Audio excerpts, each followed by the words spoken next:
awa tozali liboso ya bamembre ya telema ekoki mouvement politico-citoyen baye kodepose memo na bango na Caritas.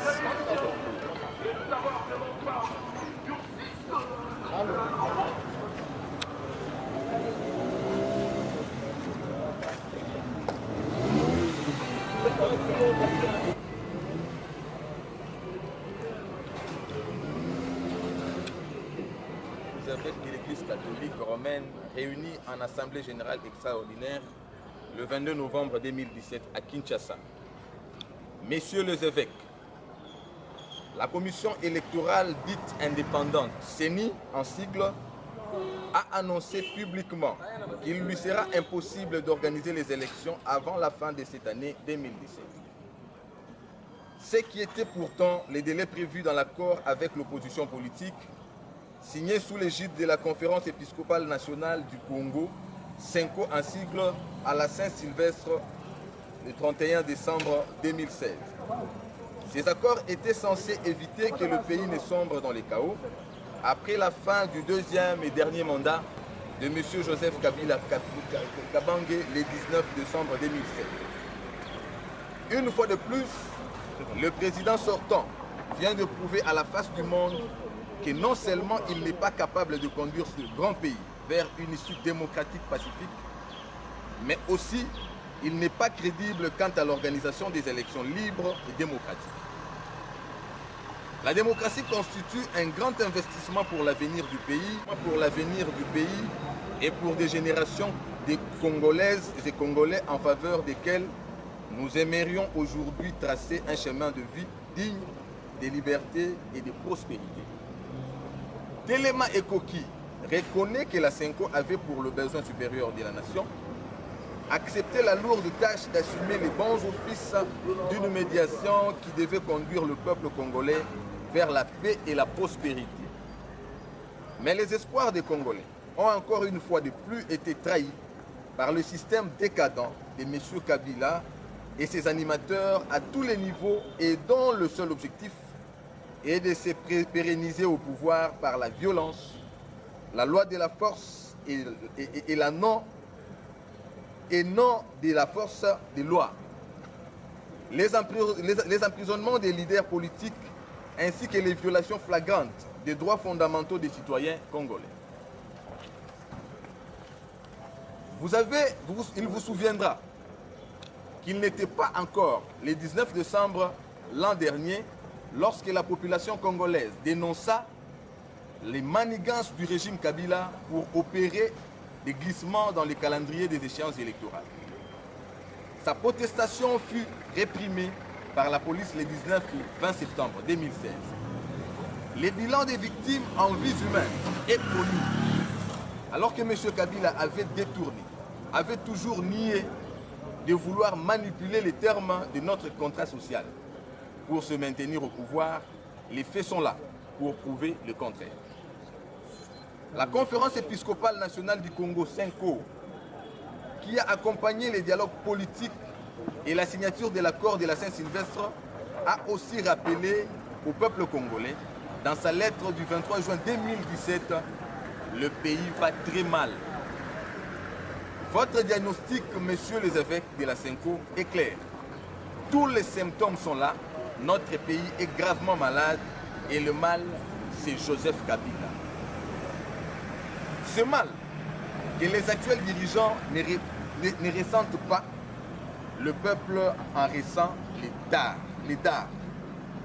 C'est nous, le peuple, qui vivons la souffrance provoquée par la mauvaise gouvernance chaque jour dans notre chair. Le diagnostic de la CENCO n'a rien de partisan.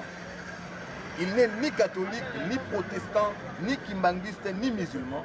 Il est partagé par tout peuple congolais et tous les observateurs de bonne foi. Du moment que les actuels dirigeants n'ont rien respecté, le contrat social qui les lie au peuple, qu'il nous soit donné une seule raison pour que nous regardions passivement dilapider notre héritage commun sans mot dire. Il est temps que nous leur rappelions haut et fort, nous en avons marre. Dans l'exposé des motifs de notre Constitution, Le contrat social entre le peuple et ses dirigeants se fonde sur l'engagement commun de tout faire pour résorber les crises à répétition comme celles qui ont émaillé l'histoire politique du Congo depuis son accession à l'indépendance le 30 juin 1960. La Constitution offre, parmi ses lignes maîtresses, une forte garantie pour protéger les principes démocratiques contre les aléas de la vie politique pour éviter de sombrer dans les chaos d'avant 2005. Elle est claire et ferme lorsque stipule que certaines dispositions ne peuvent faire l'objet d'aucune révision constitutionnelle, y compris celles relatives 1. À la forme républicaine de l'État, 2. Au principe du suffrage universel, 3. À la forme représentative du gouvernement, 4. Au nombre et à la durée de mandat du président de la République, 5. À l'indépendance du pouvoir judiciaire et 6. Enfin, au pluralisme politique et syndical. En plus de toutes les mesures fixées dans les textes pour cimenter la démocratie en RDC, ces nouveaux contrats sociaux affirment et prévoient la séparation du pouvoir. C'est grâce à ces nouveaux cadres politiques que le peuple devrait finalement se choisir des dirigeants légitimes pour éviter toute forme d'usurpation du pouvoir par la gâchette et la violence comme ce fut le cas par le passé.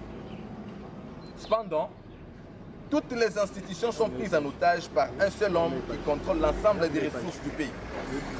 Nous payons des taxes, mais les services publics sont presque inexistants.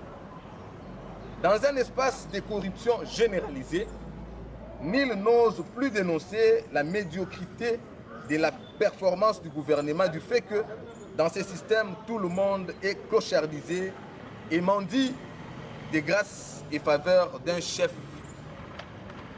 de l'État illégitime et incompétent.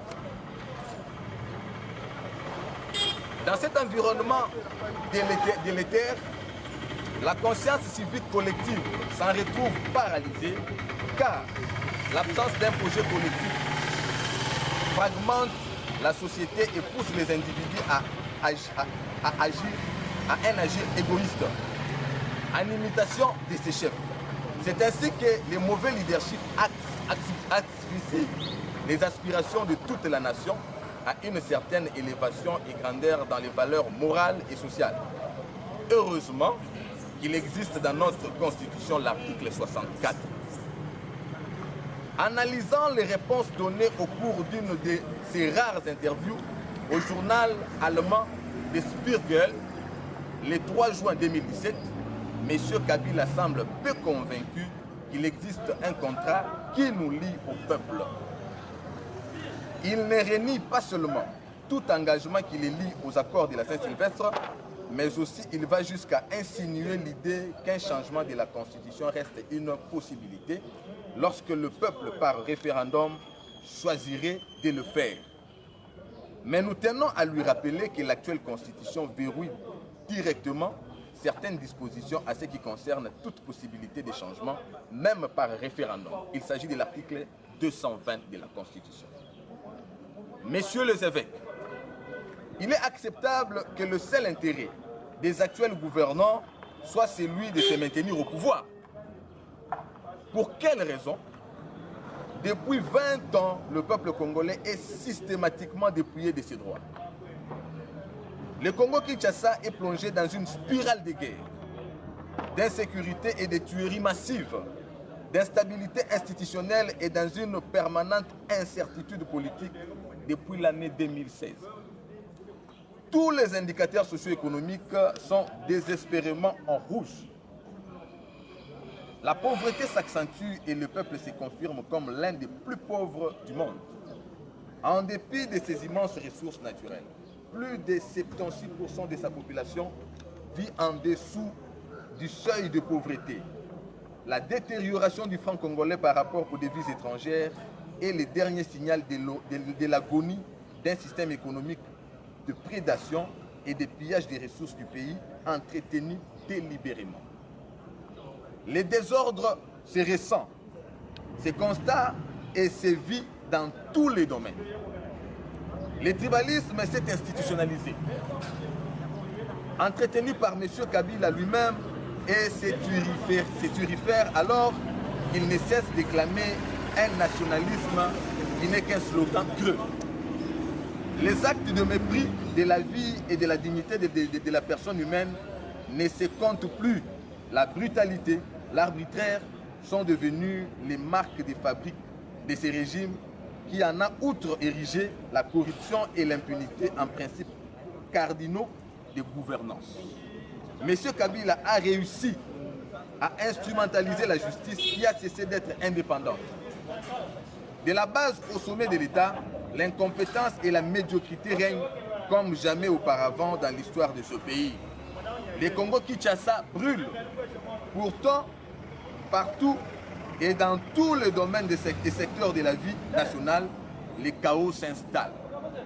Mais personne ne bouge dans le sens de sauver ce qui peut encore être sauvé.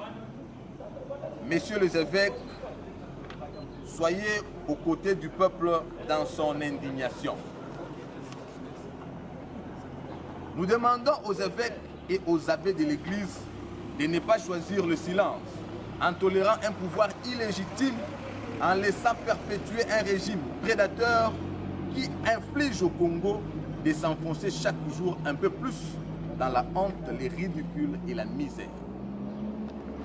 Les ténors de ces régimes d'oppression ont-ils oublié les serments solennels devant Dieu et toute la nation congolaise de respecter et défendre la Constitution de la République, de sauvegarder l'indépendance et l'intégrité de notre territoire, l'unité nationale et la promotion du bien commun ainsi que la paix?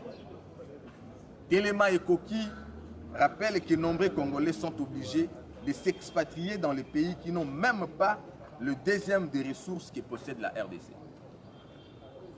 Téléma et Koki épargnera de vous détailler les classifications honteuses qui voient la RDC à côté de la Somalie et d'autres États faillis comme l'un des pays les plus pauvres du monde. Combien de nos compatriotes vivent sous une peur constante des invasions, des kidnappings et des tueries à l'est du pays? Combien de millions de déplacés internes compte la RDC? Eh bien, 3,8 millions font de la RDC le pays avec le plus grand nombre de déplacés internes en Afrique. La majorité factice au pouvoir attribue ces échecs sécuritaires aux forces négatives étrangères, fussent-elles les ADF, Interamwe, les ADF, Interamwe ou autres, alors qu'il reste vrai que pendant 17 ans au pouvoir, M. Kabila n'a pas réussi à former une armée républicaine pour défendre les intérêts nationaux. Au contraire, il a lui-même instauré une milice dite garde républicaine pour se protéger, n'est-ce pas, une défaillance grave aux prérogatives d'un chef de l'État. Cher père, comment éviter de parler des violences barbares au Kasaï? Un dossier sensible, mais dans l'état dans lequel l'Église catholique s'est déjà penchée pour dénoncer l'honteuse dimension des tueries des civils. Toutes ces situations, nous l'avons toujours dénoncé, Téléma et Koki, et avons lancé la campagne « Je veux un nouveau président maintenant » par laquelle notre détermination de voir ce pays changer et cette année par le départ de M. Kabila qui n'est pas du tout négociable et que nous lutterons jusqu'au sacrifice suprême. Nous vous remercions.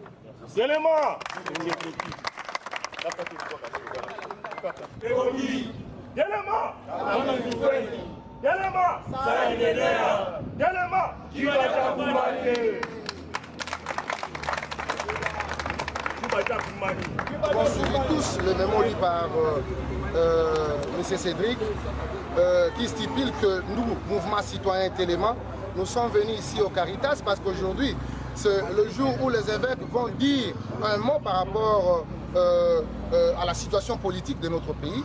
Et voilà, Mouvement Téléma étant le gardien du temple, le gardien de la République démocratique du Congo, nous sommes venus juste pour encourager, appuyer les évêques par rapport à leur initiative. Et nous pensons que les évêques sont toujours aux côtés du peuple. Parce qu'il est dit, on avait un sursis d'une année avec M. Kabila qui devait nous organiser les élections, mais on n'a pas eu les élections. Aujourd'hui, il n'y a plus le sursis à donner à M. Kabila parce que nous nous demandons quelle est cette recette que M. Kabila reste encore à donner au peuple congolais. C'est pourquoi nous sommes là et nous pensons que les évêques seront toujours aux côtés du peuple comme le pense. Au plus tard le 31 décembre, nous pouvons avoir de nouvelles institutions dans notre pays. Merci.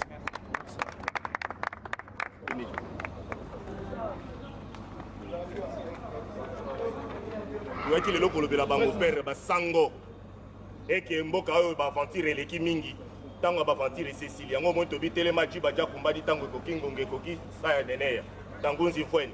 Donc cela veut dire quoi? Aventure ko na inanga bazosala na Kabila biso ba jeune ya telema de vrai Congolais à 100%. Tolobi stop. Pas question ya ba théâtre ya muyombe gauche nanga dia na mboka oyo. Tolobi boye campagne oyo lancaki la fois passée tobi je veux un nouveau président. Kabila abunga maka déjà akanga bisaka na le 31 décembre sa nini. Akende calendrier na bango ya muyombe gauche ba bimisi biso. Toyebi yango. Tokondi makango ata mukolo moko te. Tout doit s'arrêter le 31 décembre à minuit. Ba fa bachala oye koya.